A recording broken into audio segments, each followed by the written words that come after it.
Hey campers, George here, back in the man cave. Well, I've got two projects I need to work on, and both of them are leathering. Yep, gonna make a sheath and fix another one. Let's check it out.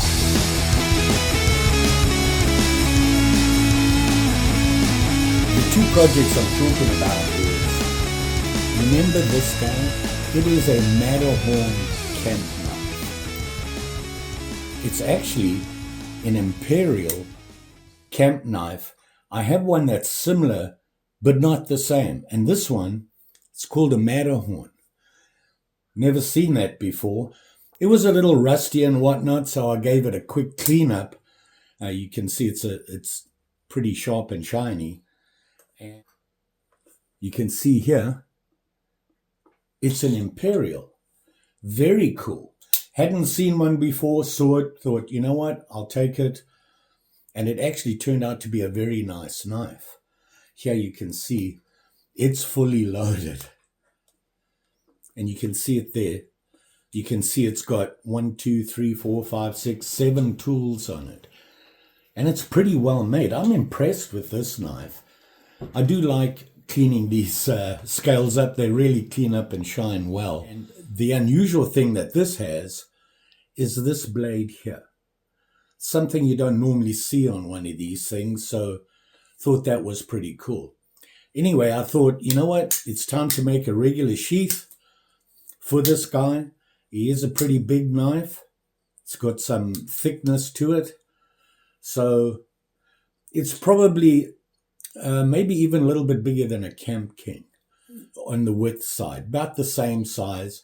And I thought, you know what, I got a piece of leather here that I got from a mail call. And you can see it's got stains on it. Yeah, I'm not worried about that. You can dye over that. And this leather's pretty good. It's a nice thickness. It's a thickness I like to work with. So we're going to put one together. More of a traditional leather sheath. The other project I'm talking about, and that is a fix. A friend of mine at work, Eddie, you all know Eddie. I've been out to his place where he has some property up north. Went out there, visited, helped him get ready for deer season a couple of years ago. Very cool up there. Deer season for him is over, and he got himself a nice deer, and he was say hello to Mary. He was prepping, and he carries a knife set with him that he uses for prepping deer when he gets them. And it's one he's had for a while, and it's actually this set here. And it's a combo that he uses to get to do all his prepping of the deer. And it's actually a Cabela's. He's had it for a number of years. He says it's nothing special, but it works for him and he likes to use it. And the problem he has is that you can see it's a double sheath. And it's got this very cool skinner in it here for delicate work. These things are sharp as razors. I just touched them up, but they were sharp when I got them. And you can see how pointy that thing is. And then the big guy is this one here.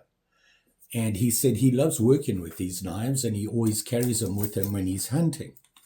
Said the problem though, if you look at the sheath, like I said, it's a double sheath. Can you see the problem? Right there. See that? The little guy has poked through and cut the stitching.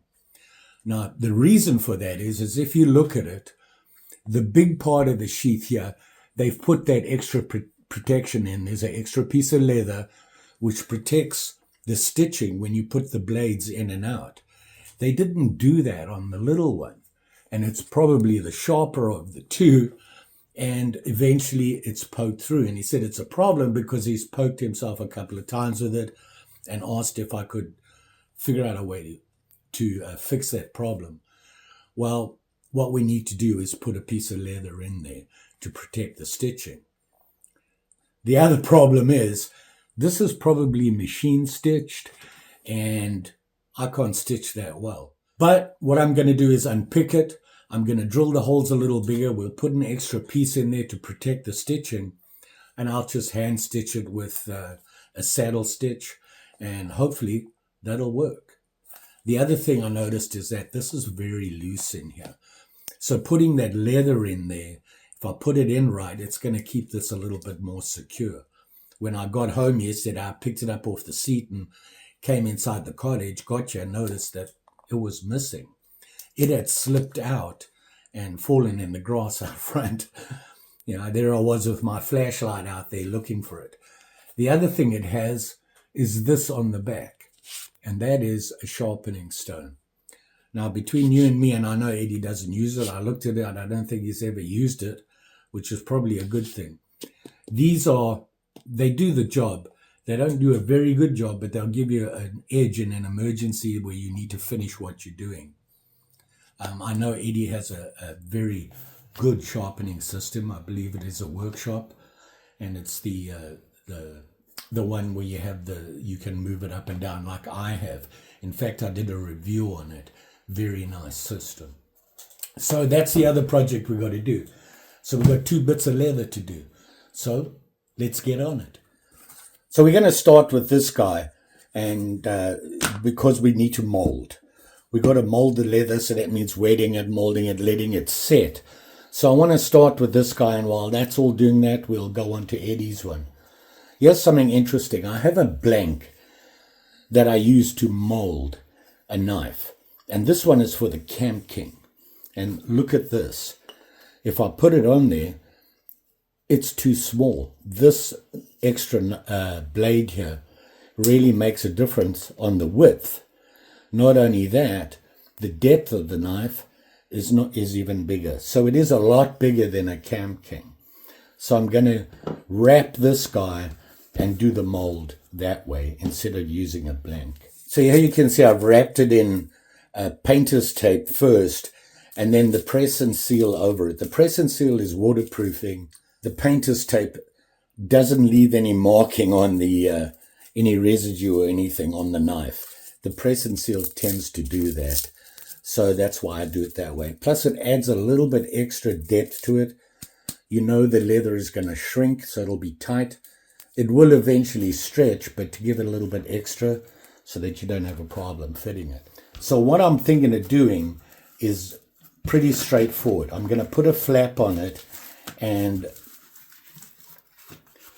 put it like that and put a flap on it. This is just long enough to do it, just enough to cover it for the flap. You can see there, it'll be a small button anyways. Yeah. And we'll use this to do it, so that means we've got to form this down here. So we're going to do that. I'll do all the measurements, get it formed, get it pressed together, and then we'll go and work on it. So here you can see I have it in there, and I want to make sure that this stays that way. It's going to form when it shrinks to the shape of the knife, and then we'll just have 2 runs here of saddle stitching. That's it. We'll trim this up. That'll flip over, and we'll put a stud or a snap there. We'll see. And obviously we've got to put a belt strap onto the back. So we'll let this dry and set. While we do that, we'll work on Eddie's. So here we have Eddie's sheath right now. Now, like I said to you, it needs to have that piece in there. To do that, they stitched through everything, which means I have to take the stitching off. We'll lift this up, put the piece we want, the protection piece in there for the small knife, then glue it together to hold it, drill it, and we'll stitch it. Okay, we got all the stitching out, and what we got to do is come up with a piece that fits there, and it has to fit the shape of the blade, have enough width where it's going to protect where the stitching's going to go through. So we're going to have to figure out that piece. And then we want it to match there. I'll dye this black, and then we'll put it all together, drill the holes, and stitch.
So there you have it there.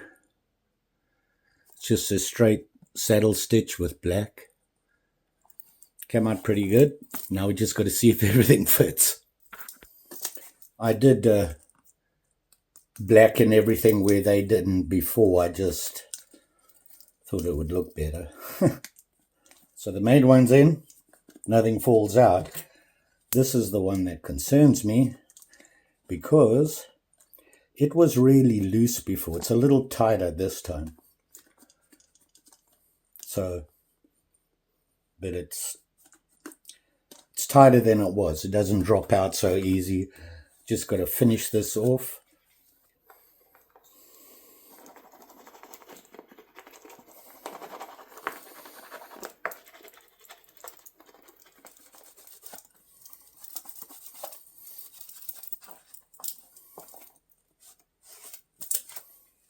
A little nervous around these blades. They're very, very sharp. Cabela Outfit series. Pretty nice knives, actually.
So there you are, campers. 2 sheaths. One needed to be repaired for Eddie, and one I needed to make for my Imperial Matterhorn. This guy. Very cool knife for this. I like this.